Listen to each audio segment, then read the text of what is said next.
Boa noite. Que satisfação estar com vocês aqui nessa noite. Hoje viemos em um trio aí, trio Parada Dura. Eu, meu pai e meu sogro, estamos ali depois. 2 guarda-costas eu trouxe hoje. E trago o abraço da nossa família para todos vocês. É uma alegria muito grande estar aqui. Obrigado, Adelar, pelo convite.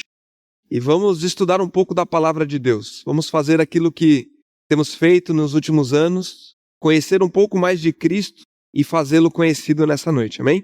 Então te convido a abrir a sua Bíblia num capítulo que talvez ele é pouco lido e estudado. Um dos últimos capítulos da Bíblia, Apocalipse capítulo 19. Eu gostaria de ler todo o capítulo 19 e desse capítulo tirar nós vamos estudar alguns pontos desse capítulo 19 do livro de Apocalipse hoje de noite. Todos acharam? Então está projetado ali também, né? Depois disso, ouvi nos céus algo semelhante à voz de uma grande multidão que exclamava: Aleluia! A salvação, a glória e o poder pertencem ao nosso Deus, pois verdadeiros e justos são os seus juízos. Ele condenou a grande prostituta que corrompia a terra com sua prostituição. Ele cobrou dela o sangue dos seus servos. E mais uma vez a multidão exclamou: Aleluia! A fumaça que dela vem sobe para todo o sempre. Os 24 anciões, os 4 seres viventes, prostraram-se e adoraram a Deus, que estava assentado no trono, e exclamaram: Aleluia! Amém e aleluia! Então veio do trono uma voz conclamando: Louvem o nosso Deus, todos vocês, seus servos, vocês que o temem, tanto pequenos como grandes. Então vi algo semelhante ao som de uma grande multidão, com o estrondo de muitas águas e fortes trovões que bradava: Aleluia! Pois reina o Senhor, o nosso Deus, o Todo-Poderoso. Regozijemo-nos, vamos alegrar-nos e dar-lhe glória, pois chegou a hora do casamento do Cordeiro, e a sua noiva já se aprontou. Para vestir-se, foi-lhe dado linho fino, brilhante e puro. O linho fino são os atos justos dos santos. E o anjo me disse: Escreva: Felizes os convidados para o banquete do casamento do Cordeiro. E acrescentou: Essas são as palavras verdadeiras de Deus. Então caí aos seus pés para adorá-lo. Mas ele me disse: Não faça isso. Sou servo como você e como seus irmãos que se mantêm fiéis ao testemunho de Jesus. Adore a Deus. O testemunho de Jesus é o espírito de profecia. Vi os céus abertos e diante de mim um cavalo branco, cujo cavaleiro se chama Fiel e Verdadeiro. Ele julga e guerreia com justiça. Seus olhos são como chamas de fogo, e em sua cabeça há muitas coroas. E um nome que só ele conhece e ninguém mais. Está vestido com um manto tinto de sangue, e o seu nome é a Palavra de Deus. Os exércitos dos céus os seguiam, vestido de linho fino, branco e puro, montado em cavalos brancos. De sua boca sai uma espada afiada, com a qual ferirá as nações. Ele as governará com cetro de ferro. Ele pisará o lagar do vinho, do furor da ira do Deus Todo-Poderoso. Em seu manto e em sua coxa está escrito este nome: Rei dos Reis e Senhor dos Senhores. Vi um anjo que estava em pé no sol e que clamava em alta voz a todas as aves que voavam pelo meio do céu: Venham, reúnam-se para o grande banquete de Deus, para comerem carne de reis, generais e poderosos, carne de cavalos e seus cavaleiros, carne de todos, livres e escravos, pequenos e grandes. Então vi a besta, os reis da terra e os seus exércitos reunidos para guerrearem contra aquele que está montado no cavalo e contra o seu exército. Mas a besta foi presa, e com ela o falso profeta que havia realizado os sinais milagrosos em nome dela, com os quais ele havia enganado os que receberam a marca da besta e adoraram a imagem dela. Os 2 foram lançados vivos no lago de fogo que arde com enxofre. Os demais foram mortos com espada que saía da boca daquele que está montado no cavalo, e todas as aves se fartaram com a carne deles. Amém? Vamos orar? Nosso Deus, obrigado por essa porção da sua palavra que ainda não aconteceu, está no porvir, está no futuro, Pai. Nós queremos, diante desse texto, tirar lições, tirar as joias aqui presentes e aplicações para a nossa vida, ó Pai, para que possamos antecipar e colocar a nossa atenção no que está no porvir, Pai. Em nome de Jesus que eu clamo, Pai, que o Senhor esteja conosco nesse momento. Amém. Esse mês tem sido um mês especial aqui na Aliança de Bento, porque estamos tratando do tema da Páscoa. E eu tive o privilégio de poder escutar as mensagens que foram aqui desse púlpito estudadas, né, por vocês. Primeiro o Adelar falou, dando aquela introdução do qual é o significado verdadeiro da Páscoa. Depois o Ariel trouxe o tema a respeito do servo sofredor, lá no livro de Isaías, o quanto que Isaías viu esse servo sofredor. E semana passada a gente viu a respeito da entrada de Jesus em Jerusalém, naquele final de semana da Páscoa, aquela entrada triunfal. O Duda trouxe aquele estudo para nós, e aquela noite, aquele momento final ali da vida de Jesus, é um dos momentos mais retratados no Novo Testamento, né? Ali nos Evangelhos. Os evangelistas, eles se preocuparam em enriquecer com diversos detalhes tudo o que aconteceu naqueles momentos. A cerimônia em que Jesus lavou os pés dos discípulos, depois a ceia e depois o jardim do Getsêmani, como Jesus foi levado preso, crucificado, e depois de 3 dias ele ressuscita. E ali se cumpre o propósito da Páscoa, da passagem onde Jesus está cumprindo o chamado dele aqui na terra. E ele vai aos céus. E é muito interessante que lá, naquela noite antes do seu sacrifício, ele celebra a ceia com os seus discípulos. Ele ensina aos discípulos que os discípulos têm que comer aquele pedacinho de pão e tomar um pouquinho do vinho para lembrar-se para sempre do sacrifício dele naquela cruz. E no final ali, quando ele está terminando aquela celebração com os seus discípulos, ele fala o seguinte, Mateus 26, 29. Eu lhes digo que, de agora em diante, não beberei deste fruto da videira até aquele dia em que beberei o vinho novo com vocês no reino do meu Pai. Veja que interessante, Jesus, diante dos seus discípulos, falou o seguinte, a gente chegou até aqui juntos, vocês aprenderam muito, mas agora lembrem-se de mim, porque eu vou me sacrificar. Nós não vamos mais ter, num curto período de tempo, a oportunidade de desfrutar essa mesa novamente. Mas logo em breve, nós vamos desfrutar lá na glória, junto da mesa dos meus pais. Então Jesus, ele sintoniza a frequência, a atenção dos discípulos para aquele momento no futuro, que ainda não aconteceu. Para que os discípulos não ficassem olhando somente para as coisas que estavam acontecendo naquele momento, mas o olhar dele visasse a expectativa do que estava no porvir. A Bíblia é um livro incrível, que ela conta coisas que já aconteceram e coisas que vão acontecer ainda nos nossos dias. Eu preciso aqui de um auxiliar. Tu pode me ajudar aqui rapidinho? Ayrton, tu também, me ajuda aqui. Quero fazer uma ilustração aqui com vocês. Pode subir aqui, por gentileza? Ayrton, você fica lá na pontinha. E tu fica aqui, tá? Olha que beleza. Lá na pontinha. Olha que legal. Estou eu aqui. Imagina que aqui entre nós... Como que é o teu nome? Silvio. Eu, Silvio, Ayrton. Imagina que aqui entre nós é a linha do tempo da nossa história. Estou aqui eu, 600 anos antes de Cristo. Uma realidade totalmente diferente da nossa. Os profetas do Antigo Testamento viveram um momento muito distante do nosso. E aqui estou eu, 600 anos antes de Cristo. O meu nome é Isaías. Deus chega para mim e fala assim, Isaías, quero te mostrar uma coisa. Olha para lá. Isaías olha. E quando Isaías olha, abre os teus braços assim. O Ayrton lá atrás faz assim, ó, com a cabeça assim, tipo uma coroa na cabeça. Isso. Vem mais para cá um pouquinho. Olha que coisa incrível. Eu sou Isaías. E eu olho aquela visão de Deus e eu contemplo um servo, uma pessoa sofrendo aqui. O Salvador e Deus me mostra esse servo. Ele está morrendo pelos pecados de toda a humanidade.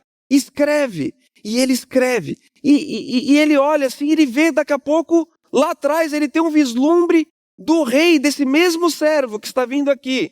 Lá atrás sendo coroado o rei. E do meu ponto de vista aqui, pena que vocês não podem ter o mesmo ponto de vista, pode ser que se confunda um pouco. O Isaías, ele não entendia, os profetas do Antigo Testamento, muito bem como que aconteceria a sequência dos fatos. Eles visualizavam que alguém se entregaria e que esse alguém reinaria. Dá uma olhada, por exemplo, o livro de Zacarias, um outro profeta, capítulo 9, versículo 9. Olha que interessante o que o Zacarias viu quando ele olhou para essa mesma cena. Ele diz assim: alegre-se, muito cidade de Sião, exulte Jerusalém, eis que o seu rei vem a você, justo e vitorioso, humilde, montado num jumento, um jumentinho cria de jumenta. Então Zacarias, um outro profeta, mais ou menos 500 anos antes de Cristo, distante aqui, né? Ele viu essa cena desse juiz entrando em Jerusalém montado no jumentinho. É a mensagem que nós ouvimos na semana passada. E ele escreveu aqui, eu estou vendo que ele vai entrar num jumentinho, o nosso Salvador. E ele simplesmente registra aquilo que Deus mostra para ele. 520 anos, mais ou menos, antes do acontecimento efetivamente acontecer. Centenas de profecias. E se você olhar no Antigo Testamento, todos os profetas, a maioria esmagadora deles relata essas duas realidades, do sacrifício e da glória. E eles não entendiam muito bem o intervalo de tempo em que as coisas aconteceriam. E o tempo vai passando. Pode abaixar o braço. Mas fica aí. Passa-se esse tempo, e aqui estamos nós, Bento Gonçalves, 2024. Olhamos para trás, contemplamos a Cristo, 2000 anos atrás, e olhamos para frente, contemplamos o Rei que logo, logo vem. A que distância nós estamos dessa chegada do Rei? Você sabe dizer? A própria palavra de Deus diz que a gente não tem como prever há quanto tempo está. Mas olhar para esse Rei é o que Jesus falou para os discípulos dele. Olhem para frente, não fiquem olhando para baixo, para trás, para os lados, para o próprio dedão. Olhem para frente, para o propósito da vida de vocês apontando para lá. Obrigado, Ayrton. Obrigado, Senhor. Obrigado, gente. Nem cansaram.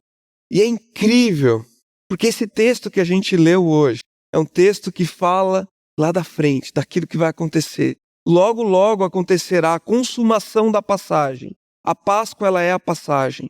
Lá no Antigo Testamento, o povo fez a passagem dele de um estado para o outro. Cristo também, ao morrer naquela cruz, aconteceu a passagem do Antigo para o Novo Testamento. E lá na frente, acontecerá mais uma passagem. A nossa existência, por uma nova existência que durará toda a eternidade. E aqui nós estamos diante das bodas do Cordeiro. Vamos olhar um pouquinho para esse texto hoje, gente? Incrível esse texto. Vamos degustar ele aqui um pouquinho. Versículo 2, Apocalipse 19. Aleluia! A salvação, a glória e o poder pertencem ao nosso Deus, pois verdadeiros e justos são seus juízos. Ele condenou a grande prostituta, que corrompia a terra com sua prostituição e cobrou dela o sangue dos seus servos. O capítulo 19 de Apocalipse, ele mostra uma cena diferente da cena que nós estamos acostumados a ver. Se você ligar a sua TV, pegar seu celular e olhar as notícias, nós somos invadidos por notícias de maldade, dificuldades, injustiças, e dá a impressão ao vivermos que o mal está vencendo o bem. Quando a gente olha ao nosso redor, a gente pensa assim, não é possível. Depois de todo esse tempo e o mal parece que está ganhando. Mas esse capítulo 19, ele inicia mostrando que o mal terá o seu momento de juízo. Terá o momento em que a grande prostituta, aqui simbolizando todo o sistema caído desse mundo, ideologias corrompidas, sistemas políticos mais deturpados, o próprio pecado, a nossa existência, tudo que é de ruim, há de ser julgado e colocado no seu devido lugar. Porque o nosso Rei, o Senhor Jesus, vem para executar o juízo. Ele vem para executar o juízo. Então Jesus, ele julgará com justiça toda a injustiça deste mundo. Jesus, repetirei, Jesus julgará com justiça toda a injustiça desse mundo. Ele é poderoso para isso. E diz ali também no versículo 3, no final do versículo 3, que a fumaça dela, desse julgamento, né, ele sobe para todo o sempre. E isso também é uma boa notícia para nós, porque nunca mais a maldade voltará a existir. Por todo o sempre, esse julgamento, essa intervenção do nosso Deus em julgar o mal será definitiva e eterna. Definitiva e eterna. Para todo o sempre. Versículo 4. Os 24 anciões e os 4 seres viventes prostraram-se e adoraram a Deus que estava sentado no trono e exclamavam: Aleluia! Amém, aleluia! Louvando ao Senhor.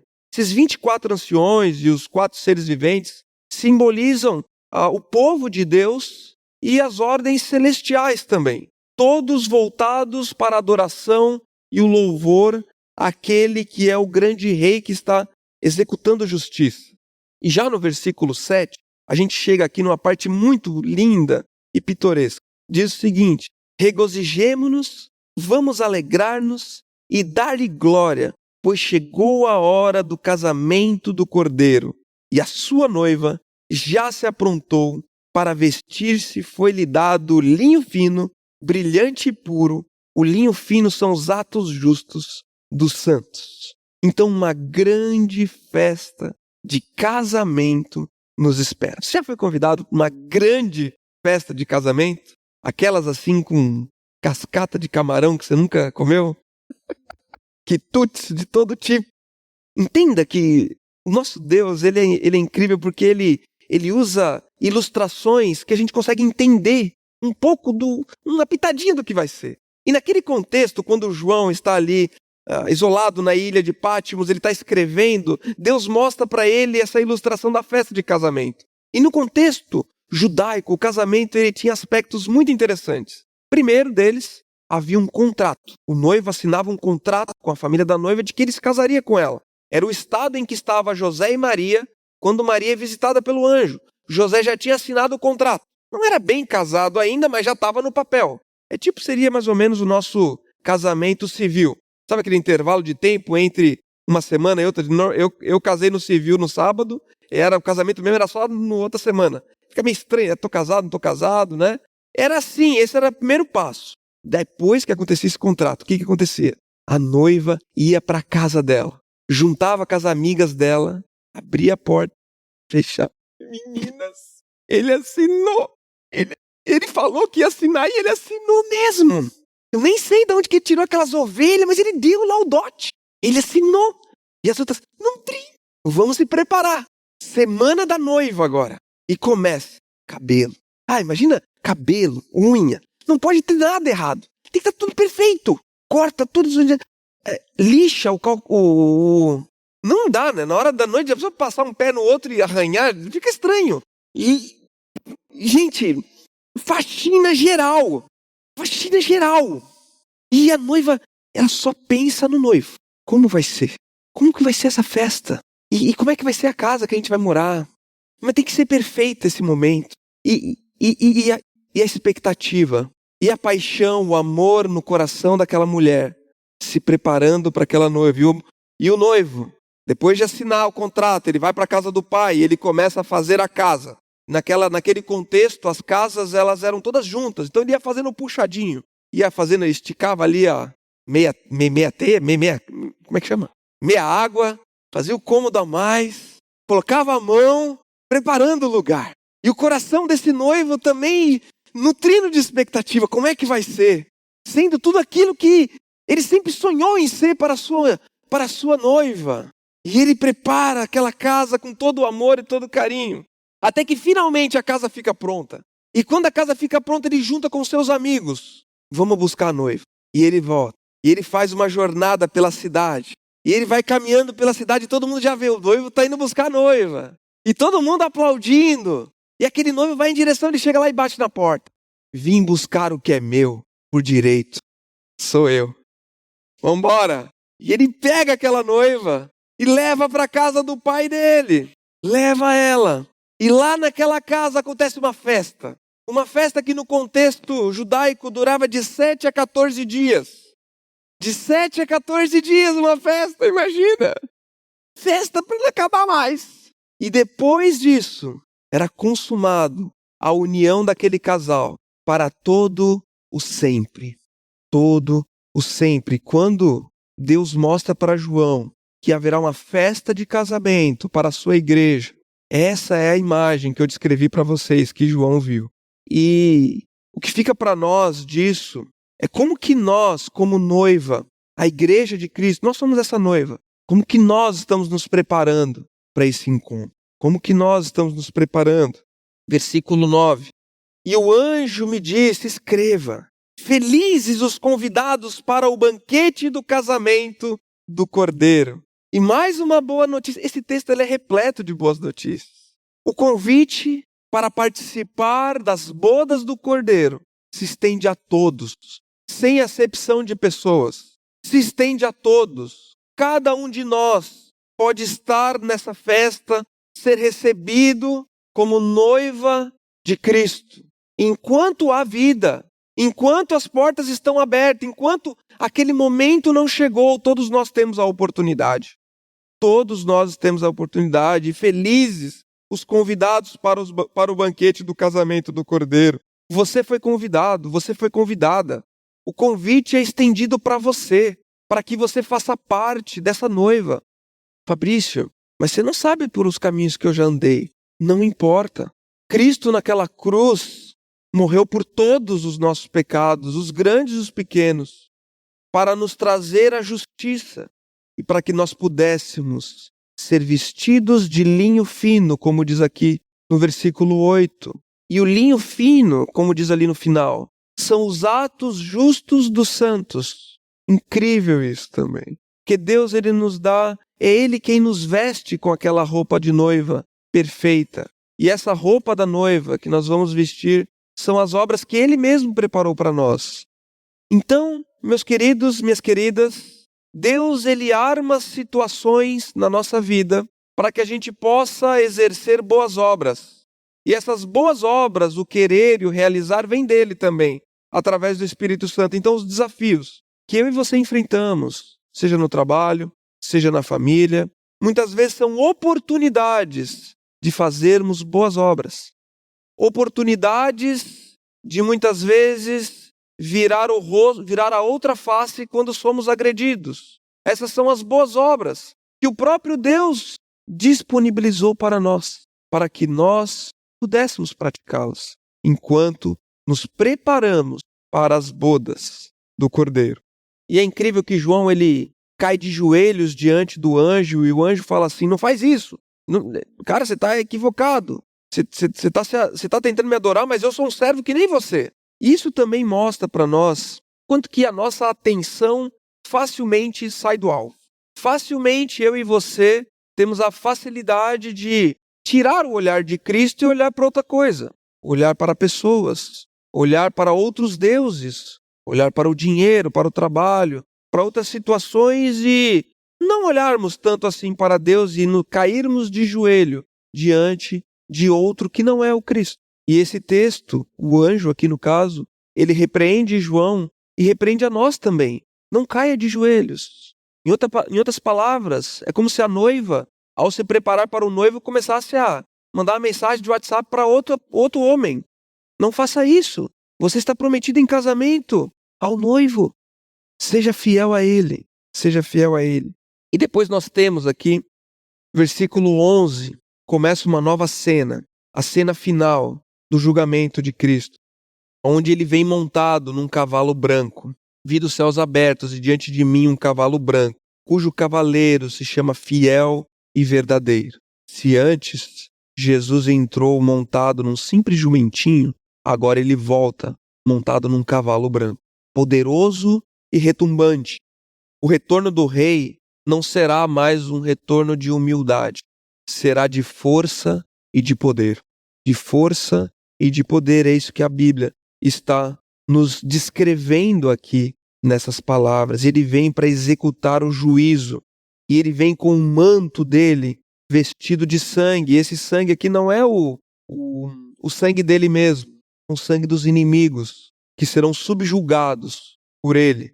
E o seu nome é a palavra de Deus. O mesmo verbo que se fez carne, que através dele todas as coisas foram feitas. Lá no Gênesis, quando Deus fala, haja luz, o verbo estava com Deus e o verbo era Deus. Se fez carne e habitou entre nós. Ele está aqui no final do livro de Apocalipse, executando o juízo de Deus. Esse é o nosso Deus, vitorioso, vitorioso. E depois, versículo 16, em seu manto e em sua coxa está escrito este nome, Rei dos Reis e Senhor dos Senhores.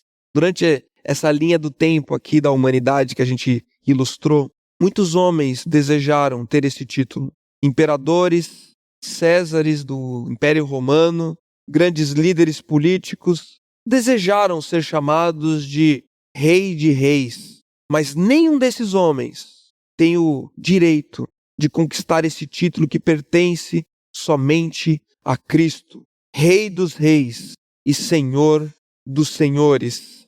E depois, no último bloco aqui de informação, é descrito a Batalha do Armagedon, onde os reis da terra, numa tentativa de se opor a esse julgamento de Cristo, se levantam contra ele. E o que é incrível dessa narrativa é de que não é desferido um único golpe, nem um tiro, nem uma bomba atômica é dada. O que domina, o que executa o juízo é a palavra, é a simples palavra do nosso rei. E aqui nós temos o desfecho da história, onde a besta é presa com o falso profeta. E eles são lançados vivos no lago de fogo que arde com enxofre. Entenda que o que a gente leu aqui hoje não é algo assim, será que vai acontecer?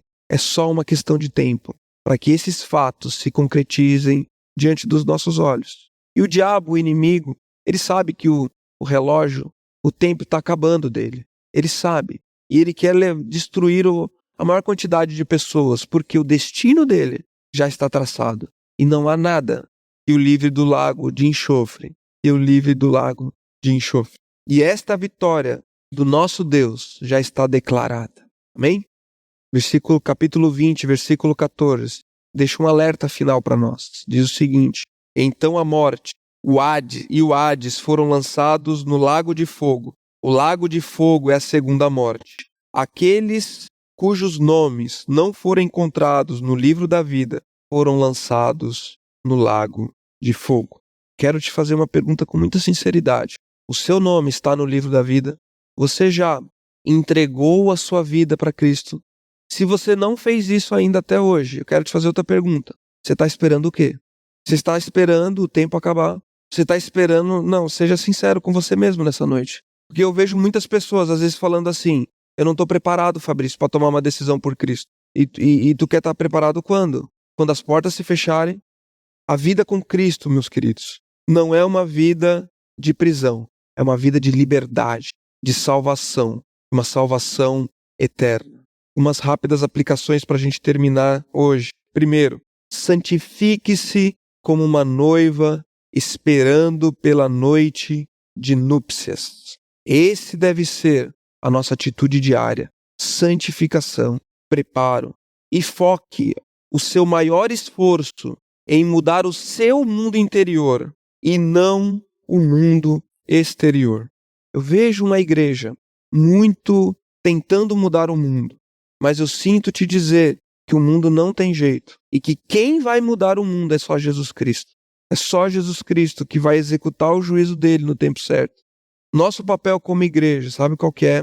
Fechar a porta, deixa o mundo lá fora, deixa o mundo cair, olha para dentro da nossa casa, da nossa vida, da nossa família e vamos nos preparar para aquele encontro.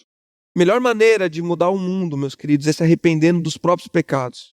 Essa é a melhor maneira. E se preparar para esse encontro com Cristo, para estarmos santos, com as vestes limpas, preparados para esse encontro. E pode ser hoje esse dia. Talvez seja nosso último dia de vida. Ou talvez Cristo volte hoje. Segundo, não se apegue ao que é passageiro. Livro de 2 Pedro, o último capítulo, diz que os céus, ele descreve também o Apocalipse, diz que os céus eles vão derreter. Os elementos da natureza todos serão consumidos pelo fogo. Tudo aquilo que muitas vezes a gente dá tanto valor vai desaparecer. Tudo aquilo que muitas vezes a gente tem a tendência de se apegar tanto vai desaparecer. Então não se apegue tanto às coisas. Terceiro, ajuste o foco mental, material, emocional e espiritual no noivo. Mentalmente. O que cruza, o que toma a maior parte do nosso tempo, da nossa mente? No que a nossa mente pensa? Como nós nos envolvemos emocionalmente com as coisas? Nosso mundo espiritual. Lembre-se do noivo. E quarto e último, una-se às pessoas que estão indo na mesma direção. Parte importante do processo de santificação é estar com quem está indo na direção de Cristo. Porque o mundo a todo momento vai tentar levar a gente para outros caminhos e não os caminhos do nosso Deus. Quero te convidar a ficar de pé comigo. Nós vamos orar para terminar nessa noite. Feche os teus olhos e você tem uma oportunidade de que essa Páscoa tenha um sabor diferente na sua vida. Se você ainda não entregou a sua vida para Cristo e gostaria de fazer isso nessa noite, faça isso aí no seu coração. Peça perdão dos seus pecados. Peça para Ele te salvar. Diga que você quer fazer parte dessa festa de casamento. E se você já faz parte dessa noiva, mas se vê distraída, talvez coisas tenham que ser deixadas de lado na sua vida e você gostaria de refazer os laços com Cristo nessa noite. Você também tem a oportunidade de fazer isso. Faça isso nesse momento, se o seu coração deseja fazer isso. Deus e Pai Celestial, obrigado, Pai, por essa noite. Que privilégio, Pai, poder ter essas palavras registradas daquilo que muito em breve será parte, ó Pai, dos acontecimentos, ó Deus, do juízo e da volta do Senhor Jesus Cristo que vem para julgar, Pai. E para algumas pessoas isso será uma má notícia, mas para nós será a melhor de todas as notícias, Pai. Pai, nos ajuda a estarmos preparados para esse encontro, Deus. Nos santificarmos a cada dia para essa festa de casamento, que não vai durar só 7 dias, nem 14, mas durará por toda a eternidade. Em nome de Jesus, que nós levamos a Ti nessa noite a nossa atenção e o nosso coração. Amém.